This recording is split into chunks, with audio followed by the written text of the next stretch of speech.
Ballkani vjet në administrimin e Perandorisë Osmane.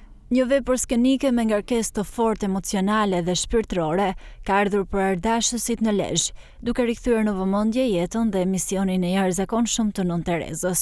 Monodrama Andra e Nën Terezës, njerëzorja hyjnore, u vu në skenën e Pallatit të Kulturës nga aktoreja Justina Alia, duke e sjellë për publikun si një histori frymëzimi që ka përcen kufijtë e kohës dhe besimit.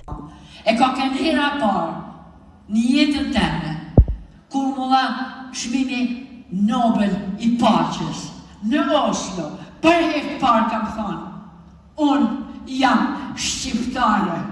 Shfaqja u udhëtoi nëpër etapat më të rëndësishme të jetës së Gonxhe Bojaxhiut, nga rrënjët e saj familjare dhe formimi në moshë të re, tek vendimin për të përkushtuar thirrjes shpirtërore edhe misionit në shërbim të njerëzve në nevojë. Përmes një interpretimi të përqendruar dhe me intensitet të lartë, shfaqja sjell në skenë jo vetëm madhështinë e figurës së saj, por edhe dimensionin njerëzor, përballjet, dyshimet dhe përkushtimin e palëkundur ndaj misionit. Në këtë realizim, aktoreja Justina Alia vjen në një interpretim që i jep jetë një figure komplekse, duke ndërtuar atë mes forcës shpirtërore dhe thirrjes njerëzore.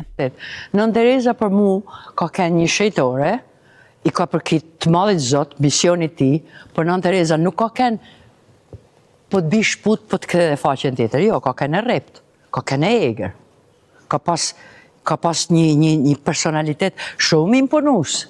Nuk më pëlqente mu me trajtu Nën Terezën dhe amen, jo, ajo ishte njeri, ishte tokso, sidomos në tokë. Kështu, nuk mendoj se du trajtu Nën Tereza, ndoshta e shoh nga një herë që e trajtojnë adin që flen aty në qoshe, në tokë, me... Jo, nuk është. Nën Tereza është e hedhur në aksion, është gjithmonë mendim, është gjithmonë ka vizion. Qa duhet me prek? Prej aty duhet shkoj këtu, mande këtu. E kapte situatën, ishte e mpreft. Nyshe nuk ishte se si ajo të ekzistonte në këtë jetë, edhe është e vetmja. Në gjitha dimensionet e saj, ajo ishte parriqme.